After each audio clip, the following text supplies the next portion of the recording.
The Boys é uma das obras recentes em que mais se vê paródias e zoações a personagens e histórias de heróis. É tanta referência que, se você piscar, acaba perdendo uma sete de uma vez. As referências vão desde as mais diretas e descaradas, como por exemplo a do 7, até as mais discretas, que você só percebe nos pequenos detalhes. Sabendo disso, hoje eu trouxe 7 personagens de The Boys que são paródias de heróis tanto da Marvel quanto da DC, começando pela paródia mais óbvia e direta de The Boys. Nos quadrinhos, há um momento em que Billy e seu grupo estão investigando um criminoso e maníaco. O curioso é que esse criminoso não passa de um garoto de apenas 10 anos, cujo nome nunca é revelado. Ele é um super e usa seus poderes para agredir jovens moças, pelas quais ele sente atração. Quando ele pronuncia a palavra Titan, seu corpo se transforma,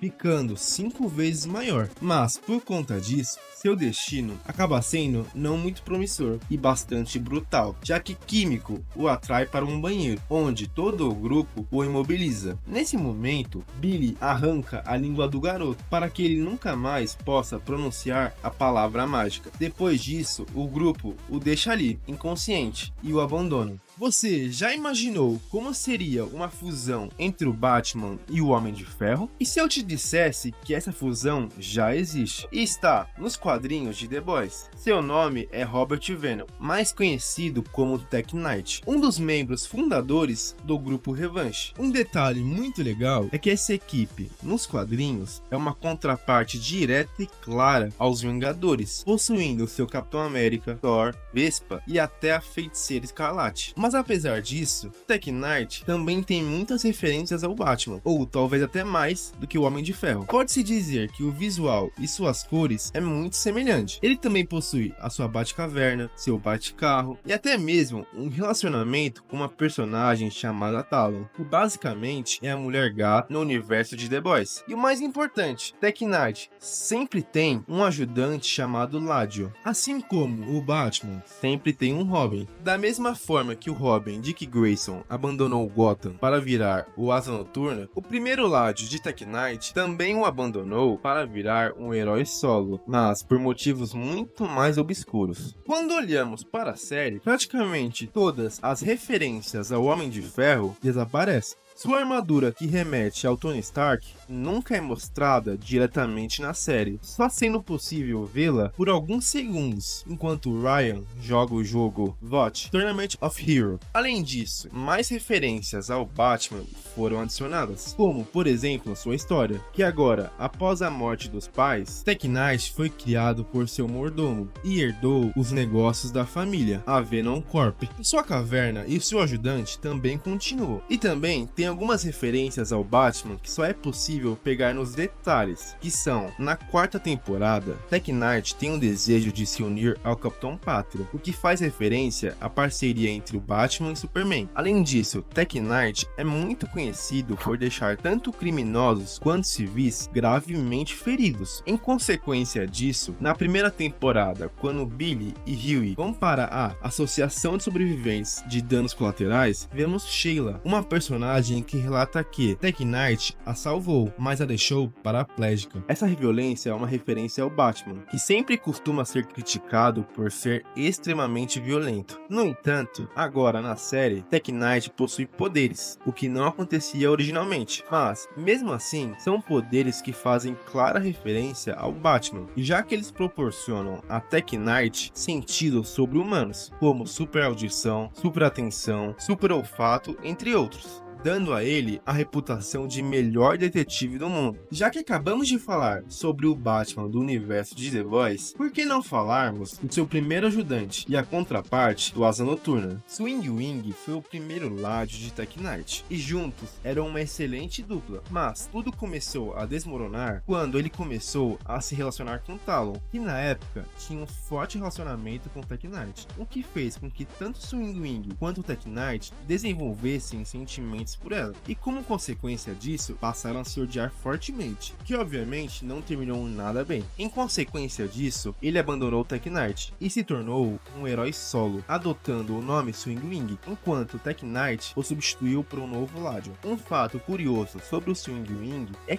que ele foi promovido ao público como um super-herói gay, mas na realidade Swingwing não apenas não era gay, como também os odiava. Isso, curiosamente, acaba causando sua morte, porque em um certo momento da história, Swingwing é confrontado no telhado por Stefan Rubinstein, um dos homens com quem ele trabalhava, e queria os conselhos dele, porque ele queria se declarar para alguém que havia se apaixonado. Quando Rubinstein revela que ele estava apaixonado por Swingwing, Swingwing reage muito mal e com muita repulsa, lançando diversos insultos homofóbicos, o que faz com que Rubinstein, com medo, caia do telhado, sem querer. Mais tarde, Billy mata Swingwing para se vingar pela morte de Rubinstein. Você sabe qual é o herói mais ridicularizado em The Boys? Na série, Soldier Boy é um dos heróis mais fortes de todos, o único que colocou um medo genuíno no Pátria, mas nos quadrinhos a história não é bem por aí. Na série, Benjamin, mais conhecido como Soldier Boy, nasceu no sul da Filadélfia em 1919. A história contada pela Vought diz que ele nasceu pobre e aprendeu os valores do trabalho duro, mas na realidade a família de Benjamin era podre de rica e o pai dele possuía mais da metade das siderúrgicas do estado. Contudo, isso não o impedia de ser um pai extremamente abusivo, distante, crítico e autoritário. Anos depois, para tentar conquistar o orgulho do pai, Ben se alistou ao exército americano durante a Segunda Guerra Mundial e também se ofereceu para ser voluntário nos testes do composto V, desenvolvido pelo Dr. Frederick Vought. O experimento foi bem sucedido, o que o tornou o primeiro super-herói da América. Contudo, segundo a lenda, a Vought só usava o Soldier Boy em filmes de guerra e sessões de fotos, evitando colocá-lo em um combate real, para não arriscar seu bem mais valioso. Entre as décadas de 1960 e 1970, Soldier Boy começou a se tornar extremamente brutal e sombrio, realizando diversas operações secretas e atrocidades a mando da Vought e do governo dos Estados Unidos, algo muito parecido com o que o Noir fez na série. Um dos exemplos que posso citar é que ele silenciou ativistas e manifestantes e até mesmo, segundo rumores, matou o John Kennedy. E por décadas, Soldier Boy continuou sendo queridinho da América, aparecendo em quase todos os filmes, músicas e quadrinhos. Ele realmente estava vivendo um sonho e o seu auge de vida. Contudo, em 1986, sua vida ia mudar drasticamente, quando Stan Edgar, junto com a equipe Revanche, decidem que está na hora de aposentar o Soldier Boy. Ambos tinham seus motivos e razões. Edgar, porque nos últimos anos, Soldier Boy estava causando diversos problemas e sendo manchete diariamente, por conta da brutalidade ao combater o crime, o que constantemente causava a morte de civis, como por exemplo a família do Leitinho, e também o Pátria já havia nascido na época. Além disso, o Soldier Boy era odiado pelos outros membros do Revanche, porque ele frequentemente sabotava qualquer tentativa deles de progredirem na carreira e até mesmo os agredia fisicamente. Isso tudo resultou com que a União Soviética o capturasse e o fizesse de cobaia, testando até onde ele poderia resistir e aguentar. Para você ter uma noção de como esses testes eram, os mais leves consistiam em pessoas disparando uma K-47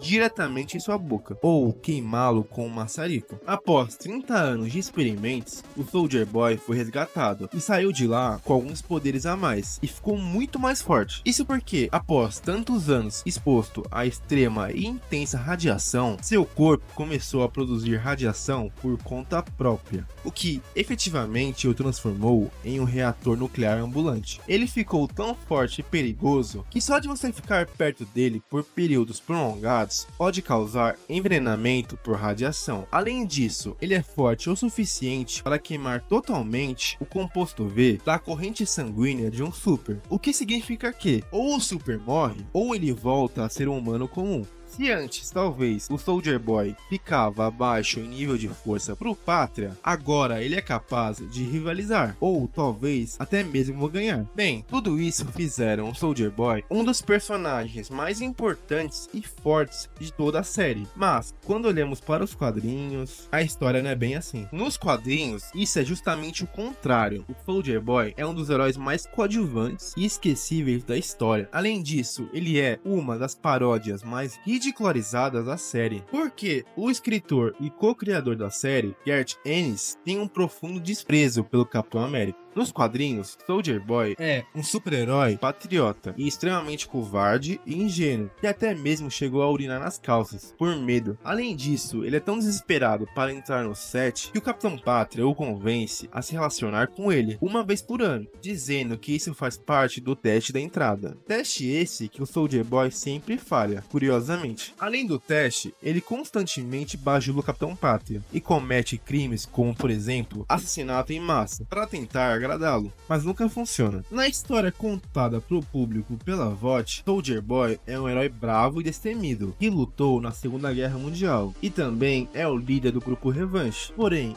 na realidade, ambas as afirmações são falsas. O verdadeiro líder do grupo Revanche é o Tempesta, e na verdade, Soldier Boy é um título hereditário. Dois Soldier Boys anteriores já existiram, e esse era o terceiro. Pode-se dizer que o Soldier Boy da série é uma clara e direta paródia do Capitão América e do Soldado Invernal da Marvel. Assim como Capitão América, a história oficial do Soldier Boy diz que ele lutou na Segunda Guerra Mundial pelos Estados Unidos e que usou um escudo como arma. Ambos também receberam um tipo de soro do super soldado, que lhes concedeu habilidades físicas sobre-humanas. Além disso, eles também são símbolos americanos e de patriotismo. Até mesmo o ator Jensen Ackles é uma referência ao Capitão América do MCU, já que Jensen quase foi escolhido para o papel do Capitão América antes do Chris Evans. Além disso, assim como o Soldado Invernal, Ben foi capturado e mantido em cativeiro, onde foi submetido a experimentos com o objetivo de transformá-lo numa arma super poderosa, e passou boa parte desse período numa câmara de criogenia. Um outro detalhe é que seu ataque de energia torácico é semelhante ao Destruidor, irmão do Ciclope. Já nos quadrinhos, Soldier Boy é bem mais focado em parodiar o Capitão América, pois, como dito anteriormente, por algum motivo o roteirista tinha muito desprezo pelo personagem. Já que acabamos de falar no Soldier Boy, que tal falarmos da sua ex? A Condessa Escarlate foi um dos membros originais da equipe Revanche e ex-namorada do Soldier Boy, por quem ele nutria um verdadeiro sentimento de amor, mas apesar disso, ela o emboscou junto com Stan e o resto da equipe. Nos quadrinhos, diferente da série e semelhante ao Soldier Boy, a história passada ao público é que ela foi uma figura heróica que lutou bravamente durante a Segunda Guerra Mundial e continua combatendo até hoje, na era moderna. Mas, assim como o Soldier Boy, Condessa Escarlate é só um título, e a atual Condessa também é a terceira heroína a carregar esse codinome. Pode-se dizer que Condessa Escarlate é uma clara paródia à Feiticeira Escarlate. Seu nome e seu traje são provas concretas disso. Inclusive, nos quadrinhos, ela tem um relacionamento com um Mindy Droid, que no universo de The Boys é o Visão. Mas, além disso, ela tem uma pitada de Estrela de Fogo, por conta dos seus poderes com chamas. Já que falamos da ex do Soldier Boy, vamos falar de outra ex, agora a do Trem-Bala. A Charlotte, mais conhecida como Pop Clown, era uma super e atriz muito famosa, mas que estava cada vez mais em decadência. Ela frequentemente se relacionava com Trem-Bala e também se drogava com o composto V, o que acabava levando